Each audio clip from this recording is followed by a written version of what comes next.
ಕಾಂಗ್ರೆಸ್ ಪಕ್ಷ ಮಹಿಳೆಯರಿಗೆ ಮಾಡಿದ ಕ್ಷಮಿಸಲಾರದ ಪಾಪ, ಮಾಜಿ ಸಚಿವ ಸಿಸಿ ಪಾಟೀಲ್ ಆಕ್ರೋಶ. ಇಂದು ಗದಗ ಜಿಲ್ಲಾ ಪತ್ರಿಕಾ ಭವನದಲ್ಲಿ ಸುದ್ದಿಗೋಷ್ಠಿ ನಡೆಸಿ ಮಾತನಾಡಿದ ಅವರು, ಮೊನ್ನೆ ನಡೆದ ಮಹಿಳಾ ಮೀಸಲಾತಿ ಮಸೂದೆ ವಿರುದ್ಧ ಮತ ಚಲಾಯಿಸಿದ ಕಾಂಗ್ರೆಸ್ ಹಾಗೂ ಅವರ ಮಿತ್ರಕೂಟ ಇಂಡಿ ಘಟಬಂಧನ್ ಪಕ್ಷ ಅಂತ ಕರೆಸಿಕೊಳ್ಳುವ ಈ ಪಕ್ಷಗಳು ಮಹಿಳೆಯರಿಗೆ ಸಿಗುತ್ತಿದ್ದ ಮೀಸಲಾತಿಗೆ ಕಲ್ಲು ಹಾಕಿದೆ. ಅವರು ಯಾಕೆ ವಿರೋಧ ಮಾಡಿದರು ಎಂಬುದು ಅವರಿಗೆ ಗೊತ್ತಿಲ್ಲ. ಅವರು ವಿರೋಧ ಮಾಡಿದ್ದಾರೆ. ದೇಶದ ಮಹಿಳೆಯರು ಅವರನ್ನ ಯಾವತ್ತೂ ಕ್ಷಮಿಸೋದಿಲ್ಲ. ಕಾಂಗ್ರೆಸ್ ಪಕ್ಷ ದೇಶಕ್ಕೆ ಒಳ್ಳೆಯ ಮಸೂದೆ ಬರುವಾಗ ಯಾವತ್ತೂ ವಿರುದ್ಧ ನಿಂತಿದೆ. ತ್ರಿವಳಿ ತಲಾಕ್ ಮಸೂದೆ, ಆರ್ಟಿಕಲ್ 370, ಎಸ್ಐಆರ್, ಕ್ಷೇತ್ರ ಮರು ವಿಂಗಡಣೆ, ಜನ್ಧನ್ ಯೋಜನೆ ಆಗಿರಬಹುದು. ಹೀಗೆ ಅನೇಕ ದೇಶದ ಒಳಿತಿಗಾಗಿ ಮಾಡಿದ ಅನುಮೋದನೆಗೆ ಕಾಂಗ್ರೆಸ್ ಪಕ್ಷ ವಿರೋಧಿಸುತ್ತಾ ಬಂದಿದೆ. ದೇಶದ ಮಹಿಳೆಯರು ಹಾಗೂ ದೇಶದ ಜನತೆಯವರನ್ನ ಕ್ಷಮಿಸಲಾರರು. ಈಗ ಕರ್ನಾಟಕದಲ್ಲಿ ಮಾತ್ರ ಉಸಿರಾಡುತ್ತಿದೆ.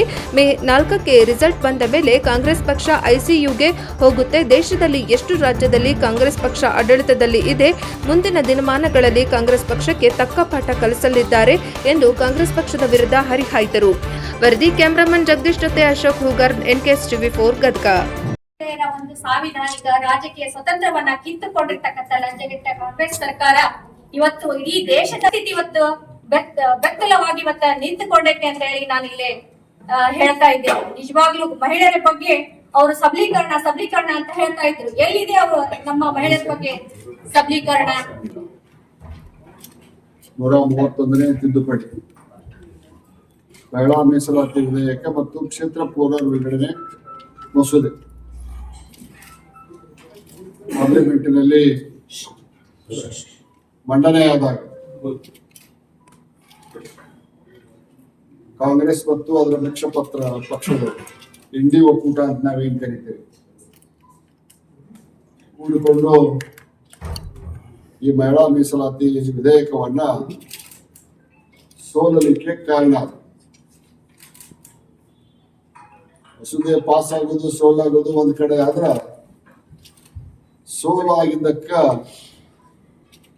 ಪ್ರಿಯಾಂಕಾ ಗಾಂಧಿ ಅವರ ನಾಲಿಯಾಗಿ ಎಲ್ಲ ಕಾಂಗ್ರೆಸ್ ಹಾಗೂ ಅದರ ಮಿತ್ರ ಪಕ್ಷಗಳು ಚಪ್ಪಾಳೆ ತಟ್ಟಿ ಎದ್ದು ನಿಂತು ಕುಣಿದಾಡಿ ಸಂತೋಷವನ್ನು ವ್ಯಕ್ತಪಡಿಸಿದ್ದು ಭಾರತದ ಲೋಕಸಭೆ ಇತಿಹಾಸದಲ್ಲಿ ಪ್ರಪ್ರಥಮ ಲಜ್ಜೆಗೆಟ್ಟ ಒಂದು ವರ್ತನೆ ಅಂತ ಹೇಳಬಹುದು. ಮಹಿಳೆಯರಿಗೆ ಸಾಮಾನ್ಯ ಹಕ್ಕು ಕೊಡಬೇಕು, ಸಮಾನ ಹಕ್ಕು ಕೊಡಬೇಕು, ಪ್ರಾತಿನಿಧ್ಯ ಹೆಚ್ಚಿಸಬೇಕು, ಅದರ ಮೂಲಕ ಮಹಿಳೆಯರಿಗೆ ನ್ಯಾಯ ಕೊಡುವುದರ ಮೂಲಕ ರಾಷ್ಟ್ರ ನಿರ್ಮಾಣದಲ್ಲಿ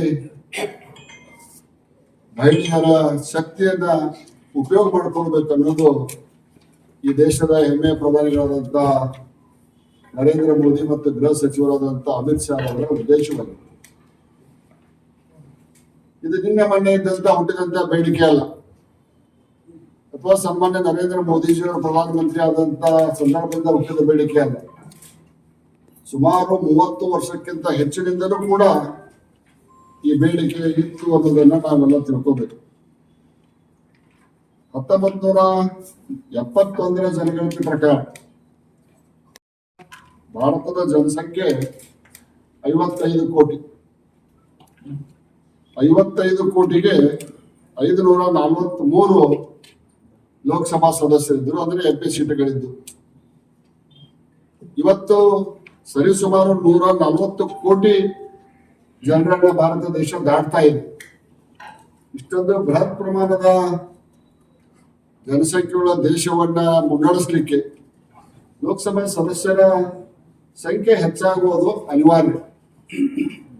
ಯಾವ ಕಾರಣಕ್ಕ ಕಾಂಗ್ರೆಸ್ ನೇತೃತ್ವದ ಇಂಡಿ ಮೈತ್ರಿಕೂಟ ಈ 2 ಬಿಲ್ಗಳನ್ನ ಸೋಲಿಸುವುದು ಅನ್ನೋದು ಇನ್ನೂ ಬಹುತೇಕ ಆ ಪಕ್ಷದ ನಾಯಕರಿಗೆ ಗೊತ್ತಿದ್ದಂಗೆ ಕಾಣೋದು.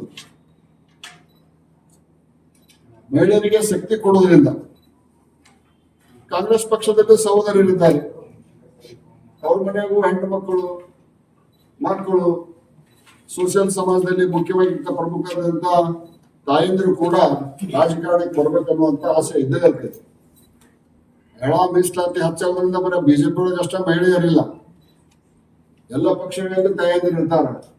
ಇದನ್ನ ಗಮನಕ್ಕೆ ತಾರಣ ಸ್ವತಃ ಒಬ್ಬ ಮಹಿಳೆಯಾಗಿ ತಾಯಿಯಾಗಿ ಪ್ರಿಯಾಂಕಾ ಗಾಂಧಿ ಖುಷಿ ಪಟ್ಟಿದ್ದನ್ನ ನೋಡಿದ್ರೆ ಬಹುತೇಕ ಅವ್ರಿಗೆ ಯಾವ ಶಬ್ದದಿಂದ ಟೀಕೆ ಮಾಡಬೇಕು ಅನ್ನುವಂಥದ್ದು ಅರ್ಥ ಆಗೋದಿಲ್ಲ ಅನ್ನುವಂತ ಮಾತನ್ನು ಹೇಳ್ತೇವೆ. ಮಹಿಳೆಯರಿಗೆ ಅವಮಾನ ಮಾಡ್ಯಾರ ಇದನ್ನು ಸೋಲಿಸೋದ್ರ ಮುಖಾಂತರ. ತಾಯಂದಿರ ಕನಸನ್ನ ಬಗಡೆಗೊಳಿಸ್ಯಾರ. ಇವತ್ತ ಮಹಿಳಾ ಶಕ್ತಿ ಎಷ್ಟರ ಮಟ್ಟಿಗೆ ಐತಂದ್ರ ನಮ್ಮ ವಾರ್ಪುಲಿನ ನಡೆಸ್ತಾರ ಅವರು, ಯುದ್ಧ ವಿಮಾನಗಳನ್ನ ನಡೆಸ್ತಾರೆ. ಸ್ವತಃ ದ್ರೌಪದಿ ಮುರ್ಮು F-32 ವಿಮಾನದೊಳಗೆ ಪ್ರಯಾಣ ಮಾಡಿದ್ದನ್ನ ನಾವು ನೆನಪಿಟ್ಕೋಬಹುದು. ಇನ್ನು ಈ ದೇಶವನ್ನು ಆಳಿದ ಮಹಿಳೆ ಪ್ರಧಾನಿ ಇಂದಿರಾ ಗಾಂಧಿ, ಮಾರ್ಗರೆಟ್ ಥ್ಯಾಚರ್, ಸಾಕಷ್ಟು ಜನ ಮಹಿಳೆಯರು ದೇಶವನ್ನು ಮುನ್ನಡೆಸಿದ್ದನ್ನ ಕಾಂಗ್ರೆಸ್ ಹೇಳ್ತಾ ಈ ಒಂದು ಪಾಪದ ಕೆಲಸಕ್ಕೆ ಏನು ಮಹಿಳಾ ಮೀಸಲಾತಿ ಮತ್ತು ವಿಶೇಷವಾಗಿ ಮಹಿಳಾ ಮೀಸಲಾತಿ ಏನು ಡಿಫೀಟ್ ಆಗಲಿಕ್ಕೆ ಸೋಲಿಕ್ಕೆ ಕಾರಣ ಆದಂತ ಪಕ್ಷಗಳು ಮುಂದಿನ ದಿವಸ ಸಹೋದರಿಯರ ಮಾತೆಯರ ಶಾಪದಿಂದ ಬಳಲ್ತಾರ ಅನ್ನುವಂತ ಮಾತನ್ನ ಈ ಸಂದರ್ಭದಲ್ಲಿ ಹೇಳ್ಬೇಕಾಗತ್ತೆ. ಅವರ ಶಾಪದಿಂದ ಕಾಂಗ್ರೆಸ್ ಮತ್ತು ಅವರ ಮಿತ್ರ ಪಕ್ಷ ತಪ್ಪಿಸಿಕೊಳ್ಳಕ್ಕೆ ಸಾಧ್ಯ ಇಲ್ಲ. ಕಾಂಗ್ರೆಸ್ನವರು ಯಾವ್ಯಾವ ಕಾರ್ಯಕ್ರಮಕ್ಕೆ ವಿರೋಧ ಮಾಡಿದ್ರು ನೋಡಿ. ಮೋದಿ ಅವರ ತಂದಂತ ಜನಪರ ಯೋಜನೆಗಳು, ಮೋದಿ ಅವರು ತಂದಂತ ಜನಪರ ಯೋಜನೆಗಳು ಅವೆಲ್ಲದಕ್ಕೂ ವಿರೋಧ ಮಾಡಿದ್ರು. ಪ್ರಪ್ರಥಮವಾಗಿ ಈ ದೇಶದ ಒಬ್ಬ ಸಾಮಾನ್ಯ ಪ್ರಜೆ ನ್ಯಾಷನಲೈಸ್ ಬ್ಯಾಂಕ್ ನಲ್ಲಿ ಕಾಲಿಡಾಕ ಸಾಧ್ಯ ಇದ್ದಿದ್ದಿಲ್ಲ. ನ್ಯಾಷನಲೈಸ್ ಬ್ಯಾಂಕ್ ಏನು ನೋಡಿದ್ದಿಲ್ಲ. ಇಲ್ಲೇ ಲೋಕಲ್ನಾಗ ₹1,000 ₹2,000 ಸಾಲ ಇಸ್ಕೊಳ್ಳೋದು, ₹3 ಬಡ್ಡಿ ಕೊಡೋದು. ಬಂದ್ ನೋಡ್ರಪ್ಪ, ಬಂದ್ ನೋಡ್ರಿ ಮಾಡ್ತಿತ್ತು. ಅಂತ ಜನಧನ್ ಯೋಜನೆಯನ್ನ ಡಿಜಿಟಲ್ ಮೂಲಕ ಹಣ ಸಂದಾಯ ಮಾಡುವ ಯೋಜನೆಯನ್ನ ವಿರೋಧ ಮಾಡಿದ್ರು. ನಮ್ಮ ಅಲ್ಪಸಂಖ್ಯಾತ ಮಹಿಳೆಯರಿಗೆ ತಲಾಕ್ ತಲಾಕ್ ತಲಾಕ್ ಅಂತ 3 ಸಲ ಹೇಳಿದ್ರೆ ವಿವಾಹ ವಿಚ್ಛೇದನ ಹಾಕಿತ್ತು. ತ್ರಿವಳಿ ತಲಾಖಕ್ಕೆ ವಿರೋಧ ಮಾಡಿದ್ರು. ದೇಶದ ಸಂವಿಧಾನ ಶಿಲ್ಪಿ ಡಾಕ್ಟರ್ ಬಾಬಾ ಸಾಹೇಬ್ ಅಂಬೇಡ್ಕರ್ ಅವರು ಆರ್ಟಿಕಲ್ 370 ಬಹಳ ದಿವಸ ಇರಬಾರದು, ಕೆಲವು ದಿವಸಗಳಲ್ಲಿ ಜಮ್ಮು ಕಾಶ್ಮೀರಕ್ಕಿದ್ದಂತ ವಿಶೇಷ ಸ್ಥಾನಮಾನ ಕಡಿಮೆ ಆಗ್ಬೇಕು ಅನ್ನುವಂಥದ್ದನ್ನ ಆರ್ಟಿಕಲ್ 35A ಒಳಗೆ ಹೇಳಿದ್ರು. ಆ ಆರ್ಟಿಕಲ್ 370 ಅನ್ನ ತೆಗೆದಾಗ ಕೂಡ ಇದನ್ನ ವಿರೋಧ ಮಾಡಿದ್ರು.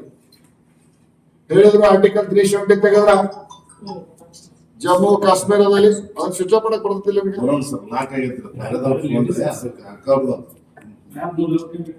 ಇವತ್ತು ಅವಸರವಾಗಿ ಆರ್ಟಿಕಲ್ 370 ಸ್ತ್ರೀ ಸಬಲೀಕರಣದ ಶಾಪ ಕಾಂಗ್ರೆಸ್ ಹಾಗೂ ಅದರ ಮಿತ್ರ ಪಕ್ಷಕ್ಕೆ ತಡ್ತೈತಿ. ಮುಂದಿನ ದಿನಮಾನಗಳಲ್ಲಿ ಸೂಕ್ತ ಬೆಲೆಯನ್ನ ಕಾಂಗ್ರೆಸ್ ಪಕ್ಷ, ಇಲ್ಲೇನಾದ್ರೂ ಮೈತ್ರಿಕೂಟದ ಯಾವಿಲ್ಲ ಕರ್ನಾಟಕದಲ್ಲಿ, ಕಾಂಗ್ರೆಸ್ ಪಕ್ಷ ಅದಕ್ಕೆ ಬೆಲೆಯನ್ನ ತರಬೇಕಾಕೈತಿ ಅನ್ನುವಂತ ಮಾತನ್ನು ಹೇಳ್ತಾ, ಈಗ ಜಿಲ್ಲೆಗಳ ಮರು ವಿಂಗಡಣೆ ಆದ ನಂದು ನರಗುಂದ ತಾಲೂಕ ಧಾರವಾಡದಾಗಿತ್ತು. ಧಾರವಾಡದಾಗಿದ್ದನ್ನ ಈ ಮಟ್ಟಕ್ಕೆ ಬೆಳೆಯಕ್ ಹಾಕಿದ್ದಾನೆ ಕೆಲ್ಗೋಡು.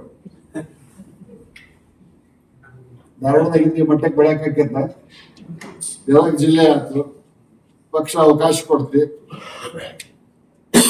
ಆಡಳಿತ ಖಾತೆಯ ಸಚಿವನಾಗಿ ಸೇವೆಯನ್ನು ಮಾಡುವಂತ ಅವಕಾಶ ಸಿಗ್ತದೆ. ಹಂಗ ಕ್ಷೇತ್ರ ವಿಂಗಡಣೆ ಆದ್ರೆ ಹೊಸ ಹೊಸ ನಾಯಕತ್ವ ಬೆಳೆದಂತಾವ್, ಹೊಸ ಹೊಸ ಬಿಸಿ ರಕ್ತ ಬರ್ತೈತೆ, ಅನುಭವಗಳಂತ ಬರ್ತಾರೆ.